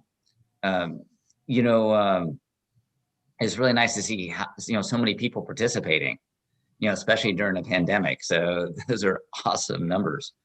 I'm glad there's a lot of focus on the safety aspects of the trail, especially that South Hill spot. I have to admit, I mean, sometimes I'm running and I'm just kind of like in the moment, and I'll just cross over because it's easy to cross over right where the trail, ends, and you cross the street to get over to the other side, and those cars just coming around that blind curve. So yeah, I'm so glad that you guys are highlighting that. I'm kind of curious. We're creating this master plan, and Noreen, you can jump in on this. I mean, is the goal to finish the master plan and then have the council choose the various projects to put into the budget? We could certainly do that. As part of the consultant's responsibilities, they will be providing like a grant funding overlay where they could make suggestions regarding alternative grant funding sources that might be available for various components of the project. And that would help kind of alleviate the financial burden on the city. But they could also be separated out in various segments whereby you might have the art component that may be funded by potentially the public art ordinance, with the public art advisory group weighing in on that. You could also have the safety components kind of bundled together, and that could be a separate financial ask. So they've created the plan in a way where you could kind of piece out the various components so that it's not such a huge financial burden. Sure. And then, I attended the second workshop, and lighting of the trail did come up quite a bit, and now of course with these incidences with these just silly senseless attacks on Asian citizens, that there's this heightened concern, and some areas of the trail are kind of isolated, especially up in the north. But I agree with Councilmember Mackin that we don't want to contribute to the light pollution. It'd be great to really, kind of hone in on providing light safety, but then also, really minimizing the light pollution. When we got the grant funding to redo the trail and the decomposed granite, that was tied to having the trail be a commuter trail, right? And so we have all these businesses that are connected there, and I'm curious to know what type of input have we received from the business community, and are we looking to partner with them to have them sponsor segments of the trail next to their properties? Would you like me to respond? Oh, yes, please. Thank you. Okay, sure. So we did conduct direct outreach to the neighboring and adjacent businesses along the trail corridor through the luminary. Thank you to the Chamber of Commerce for supporting us in that, and by also sending direct letters and email correspondences to those businesses, knowing that the potential would be there for future partnerships through trail stewardship, or potentially adopt a portion of the trail, or adopt a feature improvement. So we wanted to kind of start that conversation with them now to get them involved. And we did have various employee engagement throughout the process through surveys and through community workshops. So that was very positive. But we did have a handful of businesses already express their interest in continuing the conversation for collaborations in the future. Well, that's fantastic news. Yeah, I think once you get a few that are committed, then others will join. And, you see that little sign, perhaps if that's something that the council decides to do, this segment adopted by Riot or whoever. Using those natural materials for seating and signage, I think is great. And removing invasive species, also really cool thing. There has been a lot of talk about the bump track, it's even some kind of bicycle thing. I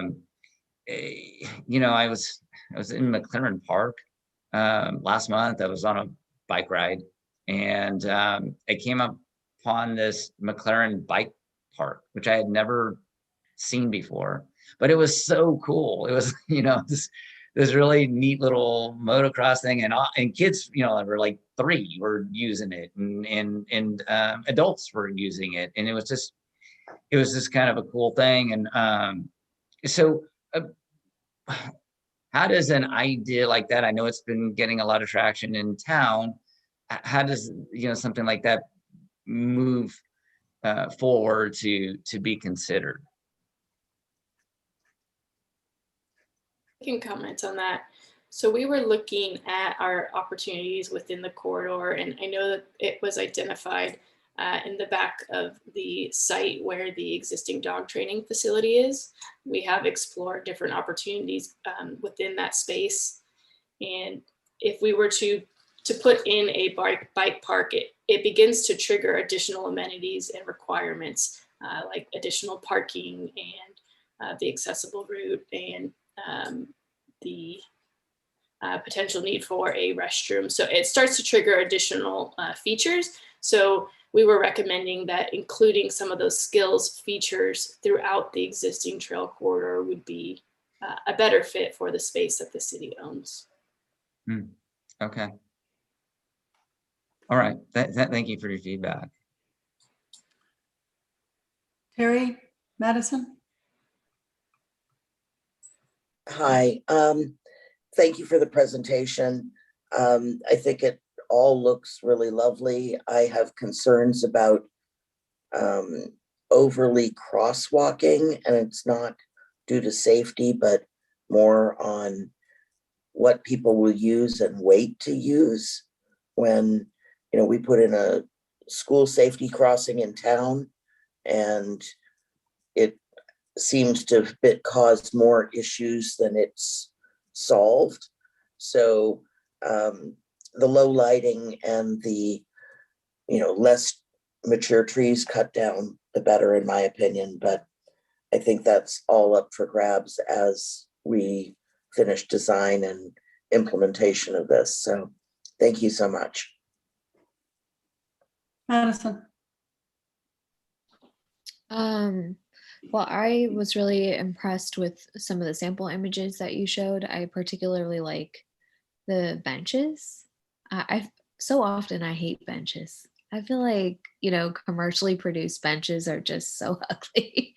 But I love the benches you showed. So I'm hoping that when we think about seating, we can find seating that really, I think, adds to the natural elements of the site. that has, brings in that wood, but maybe more of like a contemporary design. So it's nice to look at, but it's also, serving a purpose. So I love that part. And this is something that we've talked a lot about on the Public Art Committee. And so to see different ways that we can incorporate art is really fun. I think from the committee's perspective, a lot of that was thought through we were talking about that a lot through the lens of murals. And so, but a lot of the examples you showed were other than that, which I think is great, having, different ranges of types of art that would be incorporated into the site. For me, when I heard about lighting, I got excited because, as a woman, right, when I'm out at night, I think about those types of things and I feel more safe when places are more lit. And so in my mind, I was like really excited about that space being lit, because I know that, I've been on the trail and started to get dark and I became uncomfortable. So, but then I also hear the other concerns about light pollution. And I do know that there are a lot of residents who've complained that there's so much light coming off of Crocker Park that, they can see that from their houses. And so I think there has to be some type of balance when we're looking at lighting. Overall, I'm really excited with where this is going, and I feel fantastic that we've had so much input from the community, and that, through a lot of outreach, we've got some of those businesses coming to the table. So I can't wait to see, what this looks like when it's finished. Okay, before we grab community input, I've got a couple of things that I want to mention too. Thanks, Noreen. This is actually pretty exciting too, looking at all the possibilities. And anytime I walk on the trail, I'm like, wow, wouldn't it be great if there was a mural here or this there, or somewhere we can sit down, and if we've got benches and we've got places for people to stop along the way, it kind of opens up the trails to people who can't walk that far without sitting down and taking a rest. My two concerns are the lighting, for all the reasons that have already been spoken about. I mean, I guess we need to be thinking, are we expecting this trail to be open 24/7, or is it really a daylight, dawn to dusk kind of operation, which in my mind makes more sense at this point, especially since along the trail you've identified 5 specific places for pollinator garden and habitat enhancement. And if we're going to light those trails, we're upsetting the natural course of the pollinators and some of the animals who, the frogs and whoever, who don't want to be lit at nighttime. So I think we need to think about that whole thing relative to the lighting. And for me, I don't know, but I don't want to be out with the coyotes walking on a trail at night, even if it was lit. So just the thought on, the mountain lions and what are we doing to the animals in the area by artificially lighting an area that is right out in our mountain area. So there are my comments. And now, Ingrid, do we have members of the public who would like to comment on this? Unless City Council had anything else they wanted to say? Oh, I had one more comment. Okay. I think that's a good point, Karen. I mean, I think that if you light it, then you're encouraging, that in itself is encouraging, after dark use. Yeah. So if you don't light it at all, then it becomes pretty clear that, and you could also post signage, like a lot of parks will say, park is open from this time to this time, even though, or the beach is open this time to this time, even though there's not somebody there that's going to tell you to leave. Just having that sign reinforces that. So I think that that's a good point. You put the lights out, then you're saying, hey, come and use this at any time. Yeah. If I may, I think some of the businesses may also have a problem feeling that at night there's people circulating around their businesses, and they may not be so keen on that. So if you make it a dawn to dusk operation without the lighting, you've got a greater chance that they're going to feel more secure as well. Okay. If City Council doesn't have any further comments, Cliff, did you have anything else? Okay.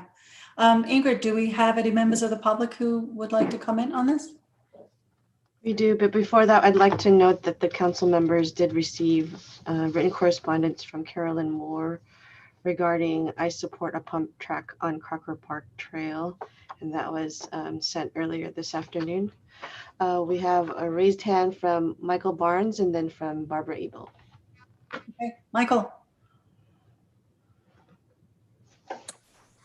Good evening, Madam Mayor and City Council. My name is Michael Barnes and I'm a Brisbane resident. Before my comments on the trail, I read in the newspaper a couple of things today that put this in context. One is a guy named Sean Bradley, who is 7 feet 6 inches tall. He played 12 years in the NBA. He was riding a bicycle about a block from his house recently, and he was rear-ended by a car and he's paralyzed now. And then also today, I read that Jackie Irby of Walk Bike Berkeley, and is also a member of their Public Works Commission, she also was rear-ended by a car on the streets of Berkeley while riding her 8-year-old, and she broke her femur and a couple of vertebrae, and her child was unscathed, thankfully. But these two examples are why so many people don't like to ride on the streets and why they love riding on the Bay Trail at Sierra Point and Oyster Point.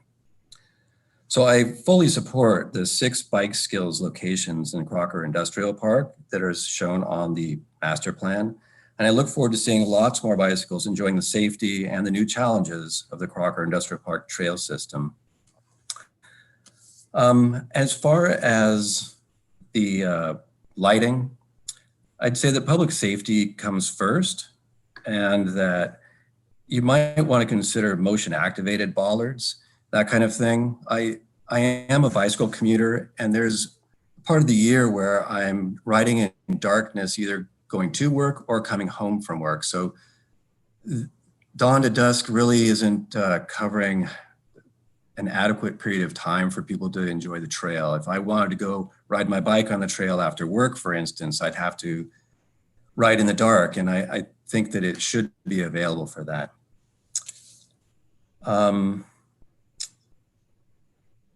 That's all I have. I'm going to probably raise my hand again because my wife is using the same computer and she has comments as well. Thank you. Okay, thank you. Barbara?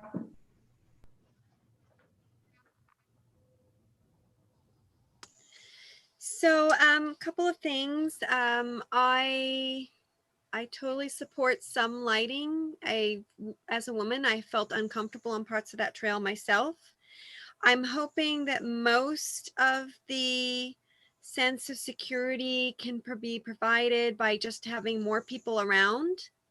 But as Cliff pointed out, this is a commuter trail. So I think we're going to have to do some lighting. I think, as Michael Barnes said, I was also thinking the same myself, that possibly some motion sensor activated lights might be the answer. I hope whatever we decide, and there's also research that dark skies and these lower lighting levels do not contribute to crime, don't increase safety. I mean, below a certain level, of course they will, but you can decrease the amount of light greatly without causing these dangerous situations to arise.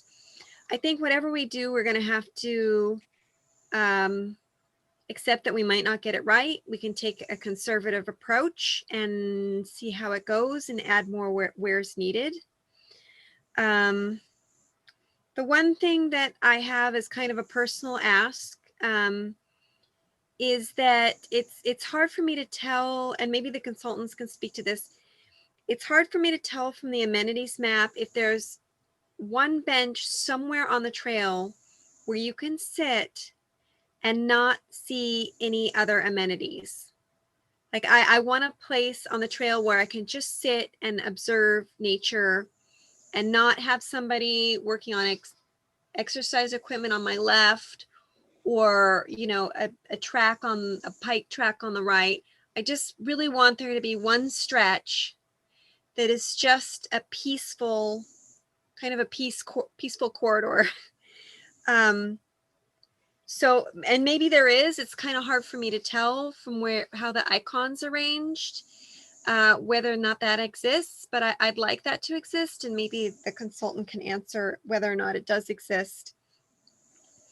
And I think that's it for me. Thank you. Thank you. Kim, are you there?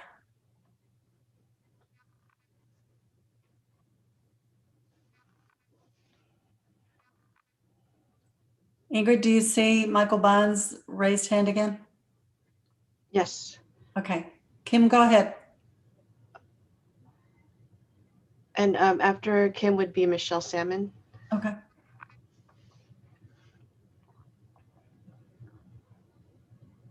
Hi. Hi, Kim. Sorry. Go ahead. Hi, Honorable Mayor Cunningham and City Council members. I just also wanted to speak to the lighting. My understanding after reading some of the information on dark skies is it is possible to provide lighting to make the area safe without contributing to light pollution. But the reason, at least for me, for the lighting is I'm a runner and I work full time. And in the winter time, I don't have the opportunity to run when it's not dark. So it would be helpful to have some lighting so I can see what I'm running on. I also think the businesses, some of those businesses probably have graveyard employees. I worked graveyard for Genentech and swing shift for Genentech for quite some time. And it's, we need to exercise no matter what shift we're on. And I think a lot of our graveyard employees today use the Bay Trail next to Genentech to get out and run and exercise. I hope that you do consider some lighting and consider people that can't work out during daylight hours. That's it. Thank you. Thanks, Kim. Okay, Michelle. I'm excited about the Guadalupe Trail. I think it's, I call it the Guadalupe Trail. I don't want to name it after Crocker. I think it should be the Guadalupe Valley Trail. And I'm excited about a lot of the work that's proposed. I'm particularly excited about the removal of invasive species and the habitat work with more native species. Especially, I would love to get rid of the pampas grass. It is just a bane on our existence, and also the broom. I would like to see us really, I know this is going to be a work in progress and it's going to be a long haul, but I'd like to see us open more of Guadalupe Creek, especially there's an area of the creek on the west side of the trail below Quarry Road that is an area that could, if it was cleaned up, would provide habitat for the chorus frog and not just the area by the Cypress Lane. I was very excited when I took a walk through there the other day to see ephemeral art already being done by Deanna Washington. Incredibly charming, not intrusive, very much part of the natural experience. So that was really thrilling to see that. So, and with the lighting issue, I know that's a conflict of, like dark skies, native habitats, safety, etc. I think very low lighting bollards for certain hours would be really good, especially if they were motion activated, maybe from say 6 a.m. till 8 p.m. There are, for people who do graveyard shift and want to go run or exercise, there are other already must be lit options to have that exercise. So I hope we can find a good compromise on that. And I'm really excited about the work that's going to be done and us moving forward with restoring the Guadalupe Valley Trail area. So thank you for all your hard work on this. I think I was kind of dreading it at first, but I think the consulting company has done a really excellent job, especially with the feedback from the various community members and the community groups like OSEC and Park and Rec, and those people have participated in it. So I'm really excited about what's coming, and I'm really excited about the habitat restoration that'll be done, and hopefully the reduction of garbage and other issues like that. One of the other areas that the consultant didn't really mention much in the presentation, but that I'm very excited about, are the gathering areas, especially up in the South Hill area in the west end of the park, where we might have maybe almost like an amphitheater kind of gathering area, and also the area near the school.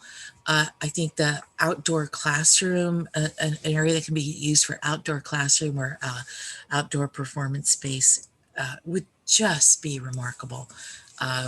You know, where kids can actually go learn about the outdoors while they're outdoors. So I'm very excited about that as well. And I think that's very forward thinking and very imaginative. So thank you so much for all of the hard work on this. And I look forward to seeing this work in progress. I think the council's been very thoughtful about the remarks. I really appreciate your thoughts on this. Great, thank you. Ingrid, anybody else wish to speak on this? We have another hand from Michael Barnes. Okay, Michael, go ahead, or Kim. Hi, it's Kim. I just wanted to comment, just regarding Michelle's comments. I do run other places. I run on the Bay Trail. I run from here. I do 6 mile plus runs. I hope that we consider that not everyone's up for maybe driving to other places to do their exercise. I thought the whole point of doing this redo of the Crocker Park Trail is to increase the activity and accessibility. It's a great spot to run. It's only 2.5 miles, great for beginner runners. And it's close to businesses that have shifts, and close to my home. And again, I don't like running in the dark without some lighting. I wear a headlamp otherwise, but it's not ideal. But and then I forgot to say, Karen, to your comment about the coyotes, I actually encounter coyotes on the Crocker Park Trail today, and it's no problem. I've had no issues. Good to hear. Lastly, regarding the outdoor classroom, Lipton already has an outdoor classroom. And in general, kids don't like to be lectured to. I think kids would much prefer biking and more recreation on the trail than being lectured to in a classroom. So anyway, that's it. Thanks. All right, thank you. Ingrid, any more hands? Or texts or emails or anything? Oh. Or beepers.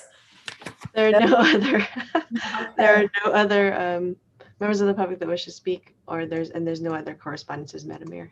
Okay, thank you. So I want to thank everybody for all the hard work that's gone on here. Obviously, the question of the day is lighting and how do we deal with it? So you guys put your thinking caps on that one. So thank you so much, everybody. That was very enlightening, and it's actually very exciting to see this moving forward. Okay, so moving on to item 9, staff reports, city manager's report on upcoming activities, please. Thank you, Madam Mayor. I'm going to load up the report. So the first one is the COVID-19 vaccine update for this meeting. As of yesterday, we had 49% of our county residents 16 and over have completed the vaccination series. Wow. We've had over 325,000 vaccine doses administered in the county. Brisbane, nearly 44% of our population 16 and over has received at least the first vaccine dose.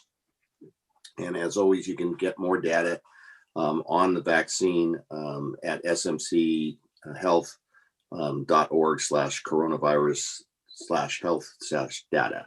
And reminder to those who haven't gotten the vaccine that you can sign up at My Turn California or SMC Health .org/COVID vaccine. The county is still very much focused on getting testing done, and testing is for everyone, whether you've had the vaccine or not.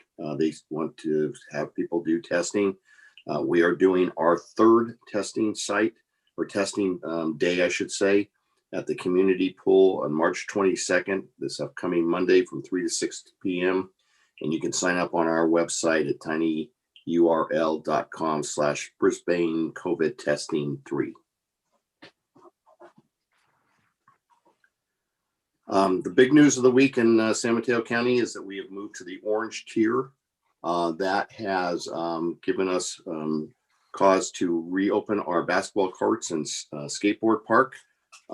Parks and Recreation Department will be processing field rentals reservations, but not yet facility or picnic table reservations. As of Monday, as of this upcoming Monday, we will be reopening City Hall on a limited basis on Mondays and Thursdays from 9 a.m. to 1 p.m. People who come in and walk in will be tested and asked some basic health questions. And then we're hoping that we were going to be able to get to a much fuller reopening later on this summer. So the next item, refresh all of our memories. Last year, the City Council approved a project that had been recommended by your Complete Streets Committee. We're at the point now where we have done all the pavement work, but now we're going to have the mast arm installation will be happening starting this Saturday, March 20th from 9 a.m. to 4 p.m. And then will be completed the following Sunday night after 8 p.m. And this Saturday, excuse me, at 4 p.m., we're going to have our stand with the Asian Pacific Islanders Vigil. We ask people to please wear a mask and distance from those outside your household. Speakers will include Mayor Cunningham, Supervisor Canepa, Chief Macias, Brisbane Youth, organizer Calvin Lee, and other volunteers. And we will be having music from a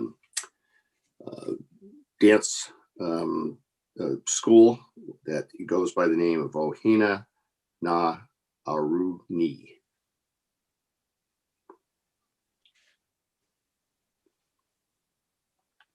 The Brisbane blood drive at Valiant will take place next Friday.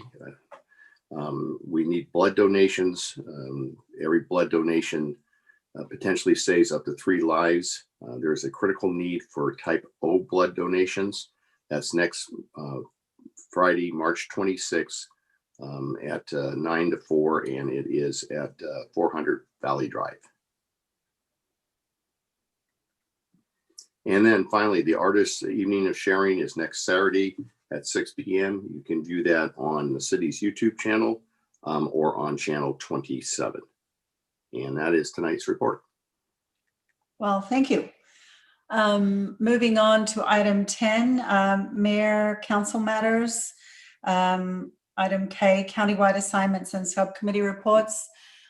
Terry, did you want to start?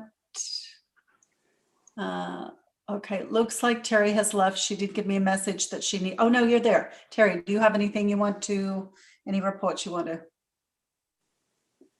look out on here? I think we should come back to Terry. Okay, all right. So Madison, go ahead. I didn't have any. Okay. Cliff. All right. Well, you and I, Karen, attended the Bayland subcommittee meeting today. And I don't know, do you want to showcase the highlights from the meeting? Well, why don't you do it and I'll add, because I actually have 1, 2, 3, I have 4. So. Oh, okay. All right. So, yeah, so it was, long anticipated meeting. Greg Vilkin from BDI had promised to provide a 3D model of their site, and finally they came through, and it was actually a really nice feature to be able to see most of the Bayland land uses, you know, side by side and in various levels, and you know, to get a really good understanding of how tall some of these buildings are going to be. So some of the proposed residential towers are 22 and 24 stories tall. They showed how the Geneva Avenue extension will go through first a residential area, and then over the train tracks, and then through the east side of the Baylands. They showed, you know, also other types of housing. They said, you know, they're looking at townhouses and, you know, more multifamily units, but they also said single family units, which was like the first time that I've ever heard them say that. Maybe they meant some other kind of housing option other than the traditional single family home, but I guess, you know, they're going to be making a presentation before the council in April. That's what they're proposing. So we'll let them, you know, explain that. They're looking at a lot of life science in the southern part of the west side of the Baylands. So south of Main Street. They you know, are looking at 70 acres of surface parking on the east side, which was pretty surprising. I know that they had, you know, kind of talked about that before, but then just to see it, like this just giant area of surface parking, though they did say that they would cover the surface parking with solar panels. But you know, that 70 acres is, yeah, still just seems like a step backwards rather than a step forward in regards to trying to reduce automobile use. You know, one of the big highlights, and I'm sure you'll you know, talk about this too, Karen, was their open space, open area plan.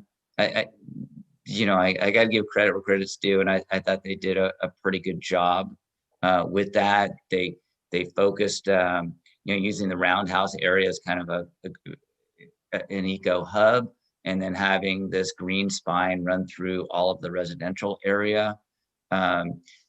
They expanded the creek feature coming across the east side of the Baylands, and then widened the area that runs along the 101 where the Bay Trail would be. And you know, I thought that was kind of creative on their part. So but you know, the thing is, right, I mean, all that we've been like really seeing and getting has been UPC, you know, BDI providing their vision, and really looking forward to having our community, you know, finally get the opportunity to make comments on their project, and you know, provide viable alternatives to some of the things that they're proposing. Hopefully, is there anything else out there, Karen? I'm just going to add. So the creek restoration, if many of these things came to fruition, would be very exciting. The creek restoration is slated to be 200 feet wide all the way through. However, if high-speed rail come in, that will be destroyed. So there's a couple of very interesting options for us to be contemplating. And that trail, the Bay Trail, is very wide, and it's 25 to 35 feet above Highway 101. So some of those things were very interesting. Obviously, this was a first presentation, but when the ideas were presented to us at the January meeting, it was a change from what we had discussed as a city council. So I said, sounds interesting, sounds promising. I need a 3D model so we can actually, really take a good look at this. And I have to say, I think they did a very good job of bringing the 3D model to us. Obviously, there'll be a million comments, but at least having that 3D model and having visuals from various perspectives on the Baylands, say back to the mountain, what do these buildings look like juxtaposed to the mountain, or what do these buildings look like juxtaposed to looking out to the bay? So there was some very good features in the presentation. Let's see where it goes. So that was great. Do you have anything else, Cliff? Yeah, I thought that those some of those 2D renderings were helpful in getting those various perspectives. I do think that they kind of cherry picked, some of the viewpoints, right? So, right. So, I mean, we'll have to, make sure that they provide all those, viewpoints that would be of concern for us. Sure. Did you have any other meetings to report out on? That's it. Madison, you had nothing. Colleen, have at it. Well, you had said Terry, so why don't we let her go first? Terry had told me she may need, she's here. Okay, Terry, go ahead. Thank you. Thank you. So Colleen and I had a infrastructure meeting, I believe. Correct me if I'm wrong, Colleen. That's correct. And not too much to report out on that. Other than that, I think I've been pretty quiet. Okay. Okay. Colleen, yours. Okay, well, Karen, Madam Mayor, you and I are planning issues, and we had 2 meetings. You want to take the first one? No, they're yours. I'll take fire prevention. Okay. All right. Well, March 10th, we had a meeting with the new owners of the quarry. It's called Orchard Partners out of Lafayette, California. And this was to get a preview of their potential plans for the property. And it's a firm that they've demonstrated an awareness of some of the logistics and regulations for the site reclamation being a quarry. There's 144 acres of land, and nothing on this is firm, but they expressed a plan where they would gift potentially about 83 total acres for open space. And they're talking also in that 28 acres of restored terraces, 55 acres of open space. None of this is finalized. And the preliminary plans show they're considering logistics, light industrial distribution facility, structure of about 490,000 square feet. And I guess the important part for us is Mayor Cunningham and I, we emphasized their need to do some homework regarding noise, traffic, light pollution, sensitive habitat, and that they should be investigating those and prepared to address those in detail when they come back again. They seemed amenable to the suggestions, and it seemed like they have a pretty extensive team in place already, where they've done a lot of homework on all the different facets of what it would take to close down the quarry as a mine and move forward to reclamation. You want to add to that? It was just anecdotally, it was very interesting. I thought the new owners were very thoughtful in their representation of what they would like to do. They did already have a lot of homework done relative to what the restoration would look like, and they were very well informed of the topography, of the habitat, of what everything looks like relative to building in that area. So that was somewhat impressive. And, you know, when we started asking questions about the acreage that they were giving or donating back for open space, they already had all the numbers that, you know, 28 acres of it was undisturbed, and they had all the numbers of everything they were talking about. So without even asking, that information was already in hand. So that was a good start from my perspective. Did you have any other committees that you wanted to report out on, Colleen? No, I don't. The other planning issue subcommittee meeting we had just the other day. If you said you wanted to do that report. No, I was going to do the fire prevention. That's it. I've got 3 others. Oh, the fire. Okay.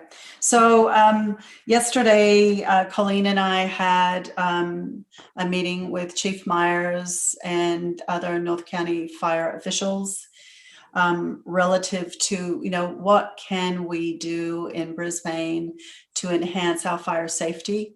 And from Chief Myers' perspective, he wanted to focus on the large swaths of land that were vacant properties. And we talked about the absentee landlords and what was or was not being done on these large open vacant pieces of property, and what we could hope to get done to enhance the safety for everybody in Brisbane. You know, our fire department people are trained to put out fires, but if we had a catastrophe here, their job would pivot to saving lives.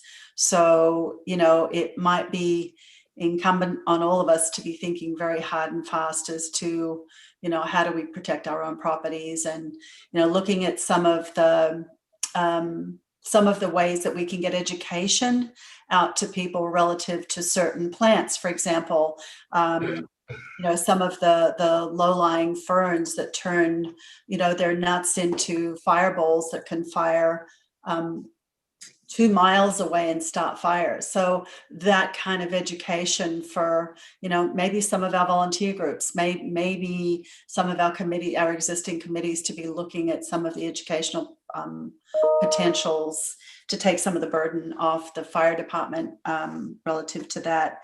Do you want to add to that? I think you covered it. I think of a surprise, we started out really his concern about large open vacant spaces, but the conversation turned to the difficulty we have every year. They send out a flyer warning residents about landscaping around their house and trees and shrubs that are hazardous, seemingly to not. And so maybe it's become hypnotic where everyone sees it and says, I saw it last year, and toss it in the trash. Yeah. But what we came to learn is those residences and that landscaping is one of the biggest hazards we have. And so we have to really take it seriously about how we become more proactive in convincing residents they need to take that seriously.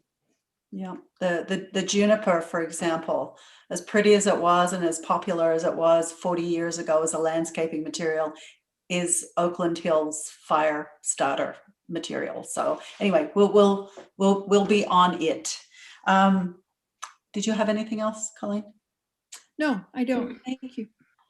So I had 2 more. I'm on the legislative committee for CCAG and the regular CCAG board. And we are very, very focused on the bills that are going through the state right now and how they would affect us locally. Nothing in stone yet, but we will probably take positions as CCAG legislators to oppose bills as written unless they're amended. So there'll be a lot of activity there, I think, in the next few months. I am also on the JPA for the library, and keep your fingers crossed. Maybe the library is going to open soon. That would be great. And I'm also on the foundation for San Mateo County Libraries, which is the fundraising for the library system. And, you know, part of my meeting this week with the foundation was our libraries, I have to tell you, everybody have done such an amazing job of pivoting to distribute food when they weren't doing their job as librarians this year. But we have a program called Summer Big Lift. And that is almost like a summer camp for kids, mostly from, you know, families that either don't have the money to send their kids elsewhere, or both parents are working and they need something in the summertime. And this year in particular, there's going to be a huge need for extras for our kids in our communities as their parents are being able to start to get back to work. And there's going to be a big outreach from people on the foundation asking you for your good hard-earned dollars to go into programs. The more money we can get, the more kids we can serve, kind of thing is going to be the message that gets out there. And there's a lot of kids right now in need. So I love being on the library foundations. It's just, it's fantastic. So that's it for me. And I know you don't want to hear me talk any longer than you need to. So, Madam Mayor, yes. can I just input on two items of, I think, of interest? Sure. So just to jog the memory, the infrastructure subcommittee in the last week did have a very substantive and thoughtful meetings around selecting a consultant for our rate study for the water study. They interviewed 3 different firms and have a recommendation that will be coming forward to the council at your next meeting. Staff's negotiating with that firm now, and I think the council will enjoy working with that firm on that issue. The second thing, just to follow up on your comment with regards to the library, they have reached out to us, the system, and indicated that they're hoping to get limited opening of the library sometime in the month of April. And so we have a staff meeting with them coming up next week, and to see if we can get that in place and get our new library at least open on a limited basis sometime in the next month. I kind of knew that. I just didn't want to get people too excited in case it all went south. I'm pretty confident we'll get there on all parts of that issue, but it'll be very nice to get it available to the public. Absolutely, absolutely. Okay, is that it from everybody? Yeah, I think so. Okay, so moving on to item L, City Council meeting schedule. Our next meeting is on April 1st. And we also have a few meeting cancellations. There we go. July 1st, proposed cancellation. Yeah, we're proposing your summer schedule there. We usually take some time off. It's helpful to have a meeting in July, which is the proposed July 15th meeting, because we have some districts that we have to adopt the engineering for each year. So we usually do that on July 15th, but proposing to then take off until the second meeting of September. The first meeting of September is right before Labor Day, and that's usually kind of a little bit difficult. So take off around the 4th of July, around Labor Day, and then the meetings in August. Okay. Anything else, Clay? Nope, that's it. Okay, moving on to item M, written communications. Ingrid? I don't have a list, if we had any. You see it now? So we received written correspondence from Chris Rasmussen. Thank you. Carolyn Moore and Coraline Fairbeck. Okay. Thank you. Moving on to item 11, oral communications number 2. Do we have any members of the public wishing to speak on an item that wasn't on tonight's agenda? I received no additional written correspondence, and I don't see any hands raised. Okay, thank you. Unless anybody has any other comments, we can adjourn to the council meeting of to April 1st. The council meeting of March 18th, 2021 is now adjourned. Good night, everybody. Night. Enjoy the rest of your evening. Thank you.